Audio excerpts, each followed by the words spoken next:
Hello and welcome to our YouTube channel guys. आज से हम स्टार्ट कर रहे हैं एक और series and this series is for your supervisor post.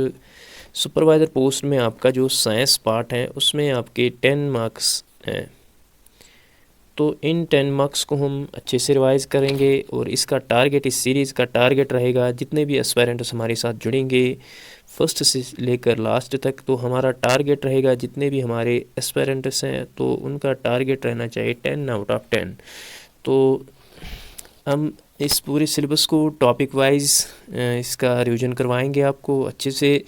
जितना भी जो है एक्सपेक्टेड है एक टॉपिक में चांसेस हैं जहाँ से क्वेश्चन आने का, तो उस सब को हम डिस्कस करेंगे with important MCQs with detailed explanation.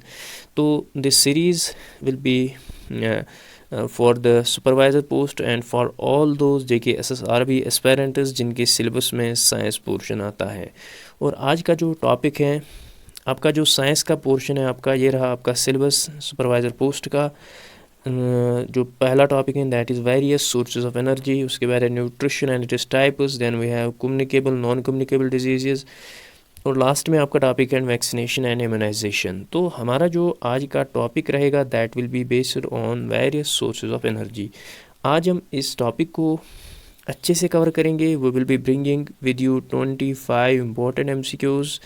तो इन MCQs के साथ साथ हम डिटेल्ड एक्सप्लेनेशन आपको देंगे जिससे आपका जो है ये टॉपिक जो है अच्छे से कवर हो जाए। बस आप हमारे साथ बने रहेगा। तो जितने भी एस्पायरेंट्स इस वीडियो को पहली बार देख रहे हैं प्लीज़ इस वीडियो को ज़्यादा से ज़्यादा शेयर कीजिए ताकि जितने भी एस्पायरेंट्स इस पोस्ट के लिए प्रिपरेशन कर रहे हैं उनको इसका बेनिफिट मिले, और हमारे चैनल को सब्सक्राइब ज़रूर कीजिए। इसके अलावा हमने जो है कंप्यूटर पे मॉक सीरीज़ स्टार्ट की थी for your supervisor junior assistant and Patwari post. उसमें ऑलरेडी हमने जो है 9 मॉक्स अपलोड किए हुए हैं। डिस्क्रिप्शन में उन मॉक्स की आपको लिंक मिलेगी, आप वहाँ पे चेक कर सकते हो और आप अपना रिवीजन जो है वहाँ कर सकते हो। उसके अलावा हमने जो है आपका GS पार्ट जो आता है general knowledge with special reference to J&K, उसके लिए भी हमने सीरीज़ स्टार्ट की हुई है for all your JK SSRB post. Specially आपका जो अभी सुपरवाइज़र जूनियर असिस्टेंट और पटवारी का पोस्ट जो है इनका एग्ज़ाम होने वाला है, तो उनके लिए हमने एक और सीरीज़ स्टार्ट की हुई है जिसमें ऑलरेडी हमने 2 लेक्चर जो हैं अपलोड किए हुए हैं।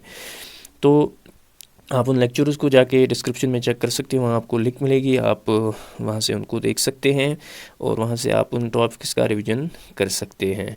इसके अलावा हमने पटवारी पोस्ट के लिए जो है इंडियन इकोनॉमी की सीरीज़ स्टार्ट की हुई है, तो उसमें भी हमने ऑलरेडी 9 लेक्चर्स अपलोड किए हुए हैं। तो जितने भी एस्पायरेंट्स पटवारी पोस्ट के लिए प्रिपरेशन कर रहे हैं तो डिस्क्रिप्शन में आपको लिंक मिलेगी इन इंडियन इकोनॉमी के वीडियोज़ की। तो बिना टाइम वेस्ट किए करते हैं आज का lecture start.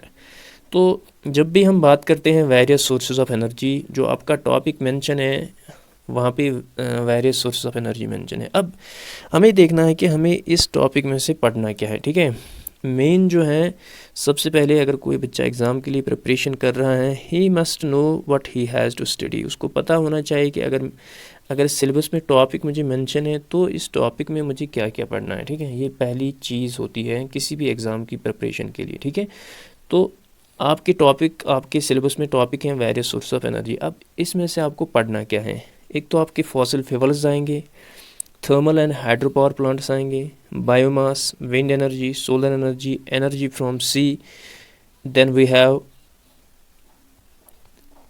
Geothermal and nuclear energy. ये सारी चीज़ें जो हैं ये किस में आती हैं, आपके वेरियस सोर्सेज ऑफ एनर्जी में, ठीक है, वेरियस सोर्सेज ऑफ एनर्जी में। तो ये सभी टॉपिक्स आपको गो थ्रू करने, इन सभी टॉपिक्स आपको देखना है, ठीक है। तो इन सभी जो हैं इन सभी टॉपिक्स को हमने कंबाइन करके ये वीडियो बनाया हुआ है। तो इसके बगैर आपका सोर्सेज ऑफ एनर्जी बस इतना ही आता है, इसके बगैर आपको क्वेश्चन नहीं आएगा, ठीक है, क्वेश्चन नहीं आएगा। एंड आई गारंटी यू कि इसमें से अगर आपको एग्ज़ाम में क्वेश्चन आए तो इस वीडियो को देख के आपको आसानी से वो अटैम्प्ट कर सकते हो। तो स्टार्ट करते हैं आज का जो हमारा पहला क्वेश्चन है, that is which of the following is a non renewable sources of energy. हमें बताना है कि जो सोर्सेज हैं we have renewable as well as non renewable resources, ठीक है, वो हम आगे डिस्कस करेंगे।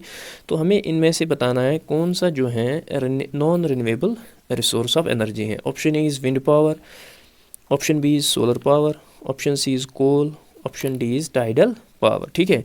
Wind power, solar power, tidal, all these are renewable resources of energy, renewable resources of energy, ठीक है, renewable resources of energy. So यहाँ पे हमें नॉन रिन्यूएबल बताना है, तो बचता है हमें यहाँ पे कोल, ठीक है। तो इसका जो करेक्ट आंसर आएगा दैट विल बी कोल, ठीक है।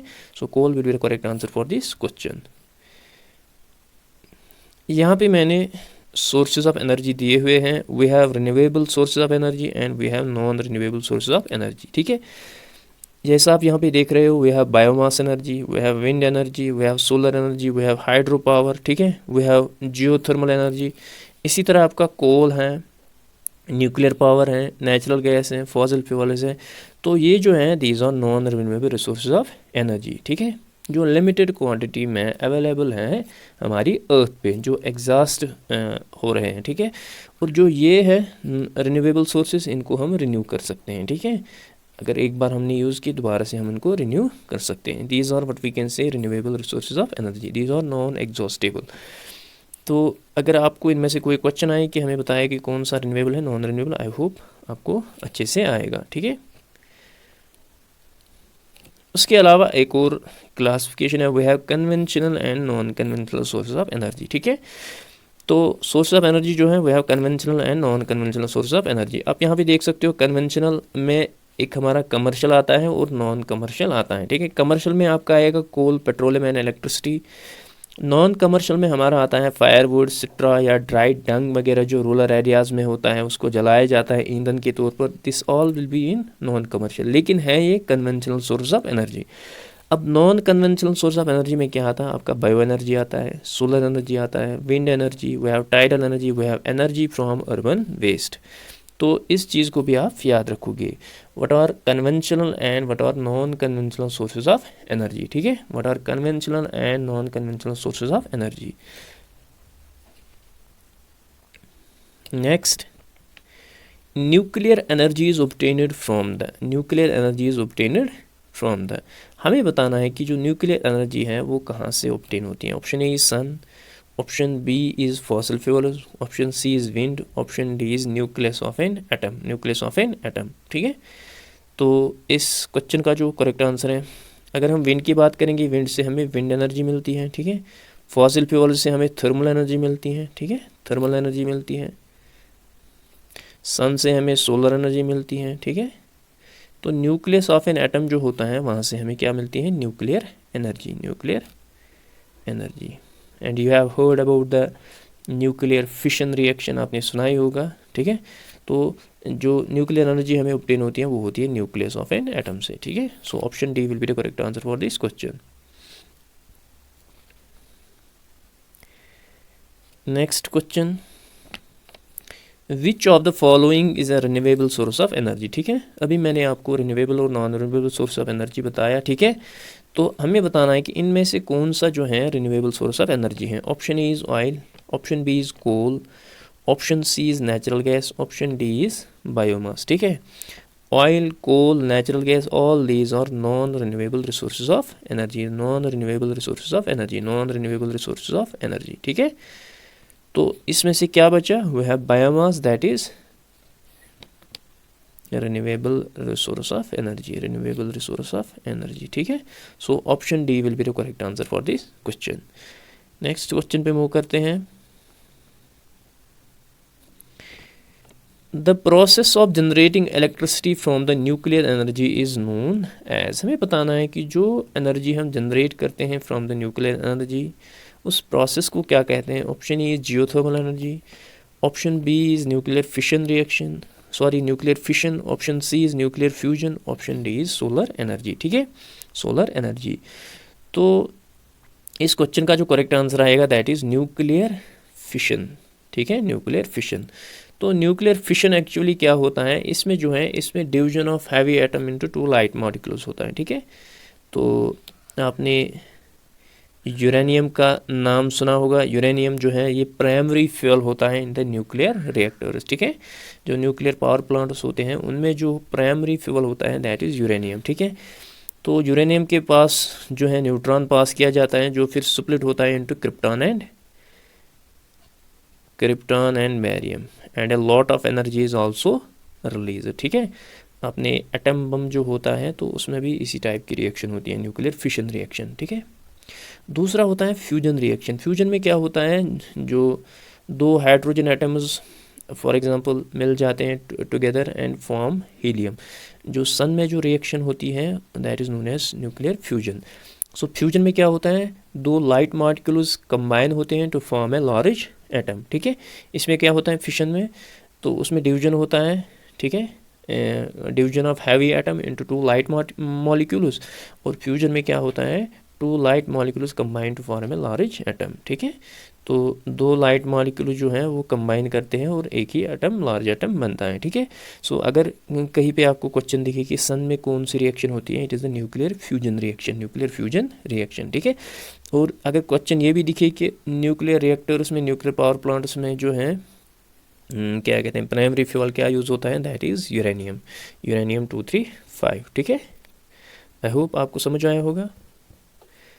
Next question, kitchen is most which is the most popular kitchen fuel in India. हमें बताना है कि इंडिया में कौन सा पॉपुलर किचन फ्यूल है। Option A is coal, option B is LPG, option C is firewood, option D is kerosene, option D is kerosene, ठीक है। तो इस क्वेश्चन का जो करेक्ट आंसर आएगा दैट इज़ एलपीजी। एक सिंपल क्वेश्चन है, ठीक है। एलपीजी जो है it is the most popular kitchen fuel in India. So option B will be the correct answer for this question. Next question,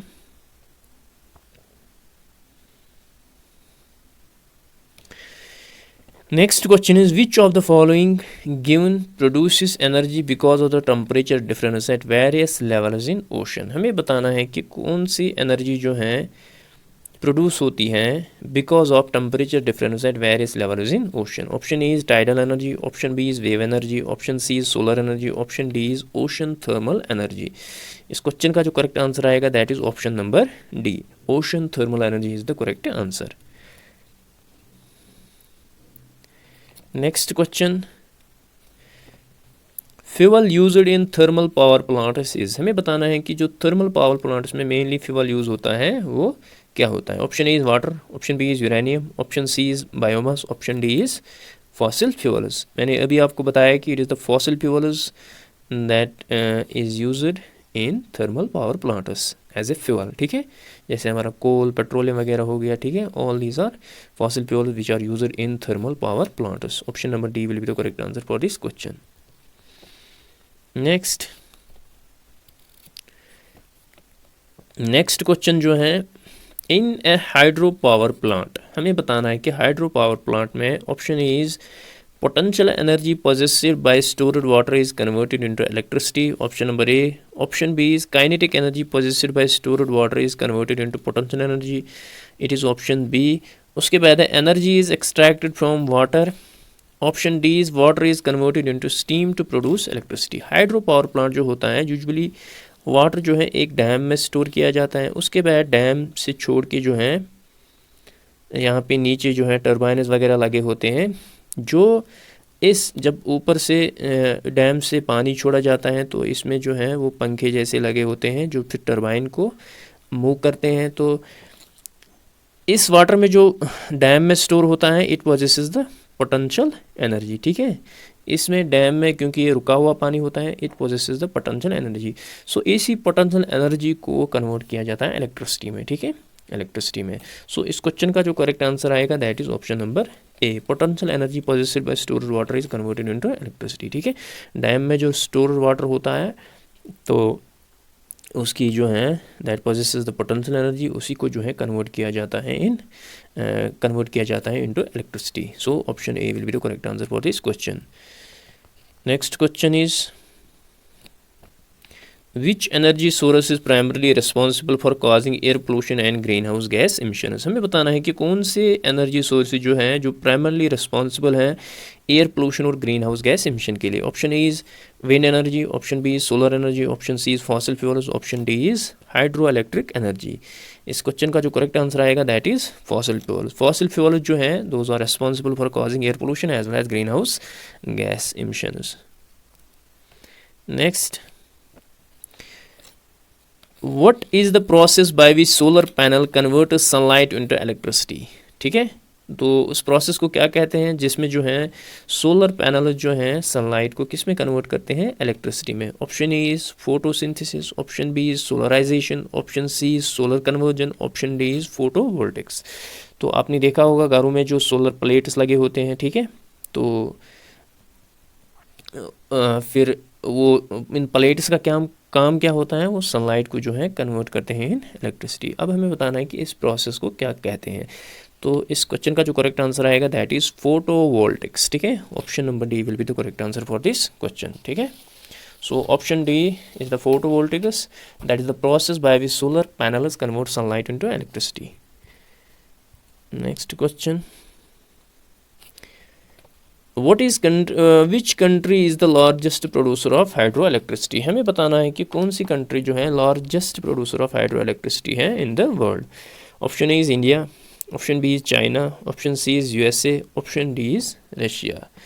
So इस question का जो करेक्ट आंसर आएगा दैट इज़ चाइना। चाइना जो है ये number 1 पे है in the production of hydroelectricity and India's rank is 5th. तो इंडिया की जो रैंक है वो है 5th in the production of hydroelectricity. So China is the top producing country, so option B will be the correct answer for this question. Next question, which river does the Baghlihar Dam, a hydroelectric power project in India, harness for power generation? हमें बताना है कि जो India में dam एक है that is Baglihar dam, इस पे जो है एक हाइड्रो इलेक्ट्रिक पावर प्रोजेक्ट है, तो ये किस रिवर पे हैं, ठीक है। Option A is Indus, option B is Beas, option C is Chenab, option D is Jhelum, ठीक है। सो इस क्वेश्चन का जो करेक्ट आंसर आएगा दैट इज़ चिनाब, ठीक है। It is in Doda district, ठीक है, Doda district of Jammu and Kashmir. So option C will be the correct answer for this question. Next question पे मूव करते हैं। Which Indian state is home to the Tehri Dam, one of the tallest dams in the world? हमें बताना है कि कौन सी Indian state जो है जहाँ पे तेहरी डैम लोकेटेड है, जो one of the tallest dams in the world माना जाता है। Option A is Himachal, option B is Uttarakhand, option C is Jammu and Kashmir, option D is Punjab, ठीक है। तो इसका जो करेक्ट आंसर है that is I think it is the Himachal Pradesh, ठीक है। Himachal Pradesh is the home to the Tehri Dam, and that is one of the we can say largest dams in the world, जो one of the largest dams in the world माना जाता है। So option number A will be the correct answer for this question, ठीक है। Next question पे move करते हैं। India's hydro electric power capacities, हमें बताना है कि इंडिया की हाइड्रो इलेक्ट्रिक पावर कैपेसिटी कितनी है। Option A is 20,000 megawatts, option B is 46,850 megawatts, option C is 25,000 megawatts, option D is 65,000 megawatts, ठीक है। तो इंडिया की जो कैपेसिटी है दैट इज़ 46,850 मेगावाट्स, ठीक है। 46,850 मेगावाट्स ये हैं इंडिया की hydro electric power capacity. And अगर हम JNK की बात करेंगे तो approximately we have a capacity of 20,000 megawatts, ठीक है। 20,000 मेगावाट्स कैपेसिटी है किसकी, जम्मू एंड कश्मीर की। अब इंडिया की जो ओवरऑल पावर कैपेसिटी है इसमें जो है सेंटर 24.03% शेयर करता है, ये सेंटर का शेयर है, ठीक है। ओवरऑल पावर कैपेसिटी में 25.3% जो है ये स्टेट का शेयर आता है, एंड 50.7% जो है ये प्राइवेट सेक्टर का आता है, ठीक है, प्राइवेट सेक्टर का आता है, ठीक है। सो मैक्सिमम शेयर जो है पावर कैपेसिटी में इंडिया में that is from private sector. इसके अलावा जो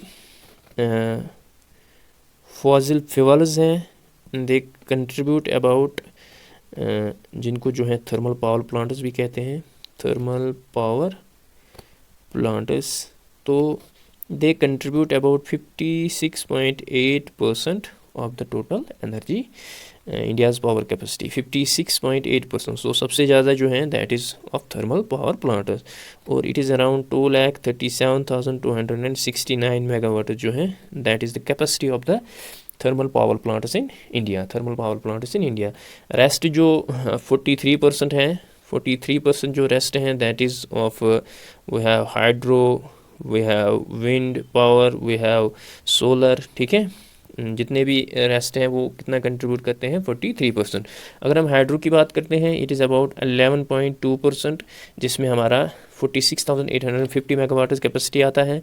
इसी तरह अगर हम विंड की बात करेंगे इट इज़ अराउंड 10.3%, सोलर की बात करेंगे इट इज़ अराउंड 16.1%। रेस्ट जो है वो बाकी पावर प्लांट्स का कंट्रीब्यूशन है, ठीक है।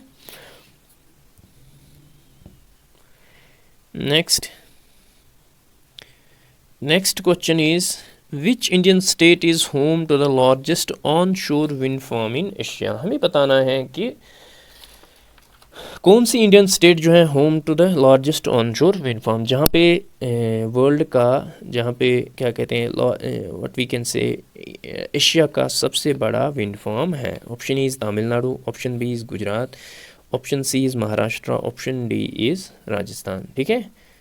Option D is Rajasthan. इस क्वेश्चन का जो करेक्ट आंसर आएगा दैट इज़ गुजरात। गुजरात में जो है largest on shore wind farm है, ठीक है। And not only it is the largest in India but also in Asia. And Gujarat and Tamil Nadu जो है these are the two major wind power generating states in India. Gujarat and Tamil are two major what we can say wind power generating status in India, generating status in India, ठीक है।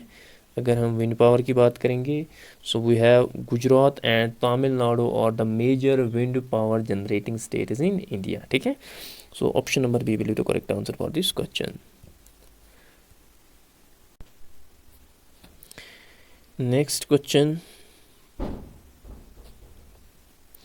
which region in India is known for its favorable wind conditions making it suitable for wind energy generation। हमें बताना है कि कौन सा India का जो रीजन है that is favourable for wind energy generation. Option A is Western Ghats, option B is Deccan plateau, option C is Indo Gangetic plain, option D is Western Himalaya. And you must remember that it is the Deccan Plateau that is suitable, that is favorable for wind energy generation। ये actually Deccan Plateau जो है it is almost to the southern India। जितना भी southern India आता है तो वो सभी जो है Deccan Plateau में आता है, ठीक है। So option B will be the correct answer for this question। Next, India's largest operational onshore wind farm is located in। हमें बताना है कि इंडिया का सबसे largest ऑनशोर विंड फार्म कहाँ पे लोकेटेड है। Option A is Tamil Nadu, option B is Andhra Pradesh, option C is Maharashtra, option D is Gujarat.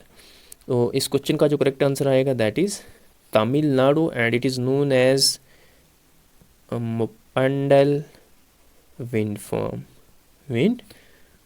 ठीक है, पंडल विंड फार्म।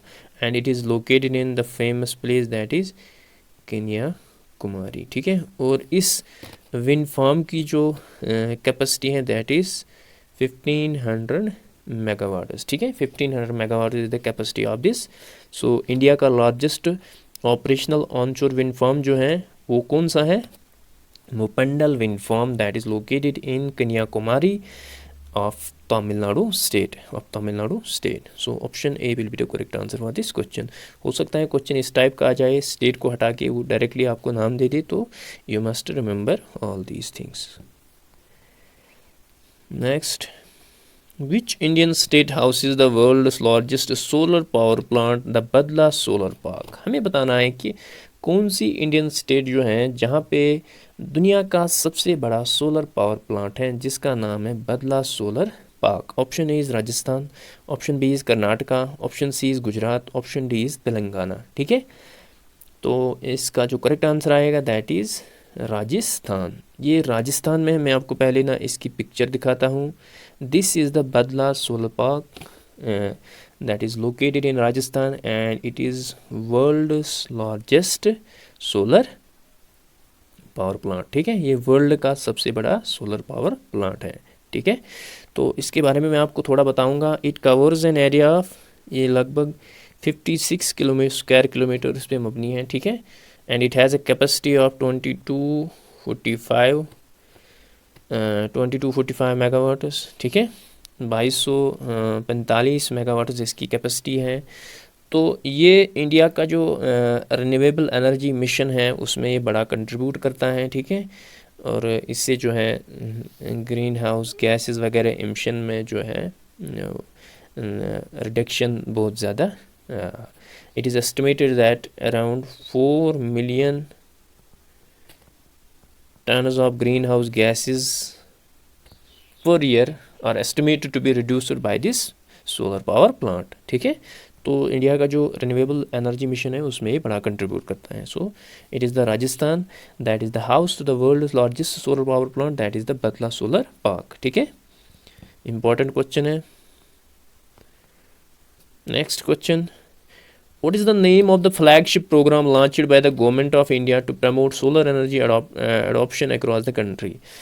तो जो गवर्नमेंट का सोलर एनर्जी अडॉप्टेशन गवर्नमेंट ने एक स्कीम लॉन्च की थी, प्रोग्राम लॉन्च किया था, तो हमें इस प्रोग्राम का नाम बताना है। Option A solar India mission, option B solar power initiative, option C is national solar mission, option D is sun power project. इस क्वेश्चन का जो करेक्ट आंसर है that is national solar mission. So option C will be the correct answer for this question. तो India का जो target था that is around 500 gigawatts of renewable energy by 2030। 2030 तक जो है इंडिया ने टारगेट किया हुआ। जो रिसेंटली COP26 मीटिंग हुई थी कॉन्फ्रेंस, वहाँ जो है नरेंद्र मोदी जी ने इस टारगेट को रिवाइज किया था to 500 gigawatts and it has to be achieved by 2030, ठीक है। it is India's what we can say national solar mission. So option C will be the correct answer for this question. Which of the following is India's oldest nuclear power plant? हमें बताना है कि India का सबसे oldest nuclear power plant कौन सा है। Option A is Tarapur atomic power station, option B is Kaiga nuclear power plant, option C is Kundakulam nuclear power plant, option D is Narora atomic power station. तो इसका जो करेक्ट आंसर आएगा that is Tarapur atomic power station that is located in Thane district of Maharashtra, Thane district of Maharashtra. तो ये जो है इसने start किया था काम 1969 से। तो इसका जो करंट स्टेटस है it has been shut down for some reason. In 2020 में वहाँ पे जो है कुछ एक्सप्लोजन हुआ था, तो जिसकी वजह से इनको ये शट डाउन करना पड़ा टू अवॉइड एनी, ताकि कोई इशू वगैरह ना हो, सीवर इशू वगैरह ना हो, तो उसकी वजह से इसको फिर क्लोज़ करना पड़ा। So it was the first what we can say the nuclear power plant in India and currently इसको जो है अभी बंद किया गया है। तो इसमें जो है काम चल रहा है, लेकिन करंट स्टेटस यही है कि इट इज़ शट डाउन, ठीक है। Next question, which nuclear power plant in India is the largest in terms of electricity generation capacity. हाँ, अब हमें बताना है, पहला तो हमने देखा कि it was the Tarapur atomic power station that was the first nuclear power plant in India. अब हमें बताना है कि कैपेसिटी के हिसाब से कौन सा सबसे बड़ा जो है न्यूक्लियर पावर प्लांट इंडिया में है। Option A is Tarapur, option B is Kudankulam, option C is Kakrapar atomic power station, option D is Rajasthan atomic power station. तो you must remember it is the Kudankulam nuclear power plant that is located in Chennai, जो तमिलनाडु में आता है, ठीक है, तमिलनाडु में आता है। So it is located in Tamil Nadu state of India and it has a capacity of 16780 megawatts, ठीक है। इसकी कैपेसिटी जो है that is 6780 megawatt. So option B will be the correct answer for this question. Next question, Which Indian state has the most significant potential for geothermal energy development? अब geothermal energy की बात करते हैं कि हम question में बताया गया है कि कौन सी इंडियन स्टेट जो है जिसको सबसे ज़्यादा पोटेंशियल है for geothermal energy development. Option A is Himachal, option B is Jammu and Kashmir, option C is Uttarakhand, option D is Chhattisgarh, ठीक है। सो इसका जो करेक्ट आंसर आएगा that is it is the Uttarakhand state that has the highest potential for geothermal energy. अब ये geothermal energy है क्या? अब यहाँ पे मैंने जो है आपके सामने आप यहाँ पे देख सकते हो कि अर्थ की जो इंटरनल हीट होती है, ठीक है, अर्थ इंटरनल हीट जो होती है उसको जो है यूज़ किया जाता है फॉर जनरेटिंग इलेक्ट्रिसिटी, ठीक है। तो यूजुअली जो वॉल्केनो रीजन्स होते हैं वहाँ पे जो मैग्ना वगैरह जो होता है ज़मीन के अंदर, तो उसकी वजह से जो है ज़मीन के अंदर जो है आप लोगों ने देखे होंगे कि लद्दाख में एक वैली है that is known as Puga valley. वहाँ पे जो है गर्म पानी के चश्मे हैं। Is an example of we can say the geothermal energy. ठीक है, तो इस ये जो पानी गर्म होता है तो इसको जो है इसको स्टीम में कन्वर्ट किया जाता है। तो बाद में जो स्टीम जो है वो टरबाइन वगैरह को घुमाता है, जिससे फिर आगे जो है इलेक्ट्रिसिटी जनरेट होती है। So it is the concept of geothermal energy. ठीक है, सो इस क्वेश्चन का जो करेक्ट आंसर है that is Uttarakhand. It has the most significant potential for geothermal energy. So option C will be the correct answer for this question. What is the primary source of geothermal energy? ठीक है, हमें बताना है कि जो primary source है हमें कहाँ से जियोथर्मल एनर्जी मिलते हैं। Option A is sun, option B is earth is internal heat, option C is wind, option D is tides. अभी मैंने आपको बताया it is the earth is internal heat जो है जो प्राइमरी सोर्स है किसका? जियोथर्मल एनर्जी का। So option B will be the correct answer for this question. Next, which Indian state has initiated projects to explore and harness geothermal energy potential in the Pugga Valley region? अभी मैं आपको बता रहा था पुग्गा valley जो है it is in Ladakh UT, जहाँ पे जो है प्रोजेक्ट्स वगैरह इनिशिएट किए गए हैं जियोथर्मल एनर्जी पोटेंशियल को हार्नेस के लिए। ठीक है, हार्नेस करने के लिए। So it is the Ladakh, so that is famous for, but we can say the Puga valley is famous for geothermal energy potential. अभी मैं आपको बता रहा था जहाँ पे वो हॉट स्प्रिंग्स पाए जाते हैं। अपने वीडियोस वगैरह भी देखे होंगे, उसमें जो है अंडे भी उबाले जाते हैं, उतना गर्म पानी होता है वो। ठीक है, so Ladakh will be the correct answer for this question. Next question, which organization in India is responsible for the exploration and development of geothermal energy? अब ये जियोथर्मल एनर्जी जो रिसोर्स है इसको एक्सप्लोर और डेवलपमेंट के लिए कौन सी ऑर्गेनाइजेशन इंडिया में काम करती है? Option A is ministry of new and renewable energy, option B is geological survey of India, option C is national thermal power corporation, option D is Indian renewable energy development agency IREDA। So इस question का जो correct answer आएगा that is the geological survey of India, and this organization is responsible for exploration and development of geothermal energy resources. ठीक है, so this was all about this session. I hope आपको हमारा content पसंद आया होगा। तो जितने भी एस्पायरेंट्स इस वीडियो को पहली बार देख रहे हैं प्लीज़ इस वीडियो को ज़्यादा से ज़्यादा शेयर कीजिए, और अगर आपको हमारा कंटेंट पसंद आया होगा तो प्लीज़ हमारे चैनल को सब्सक्राइब ज़रूर कीजिए और बेल आइकन पे प्रेस ज़रूर कीजिए ताकि आपको जो हमारी नेक्स्ट वीडियोज़ हैं उनकी नोटिफिकेशन आती रहे। मिलते हैं नेक्स्ट वीडियो में, till then take care, bye bye.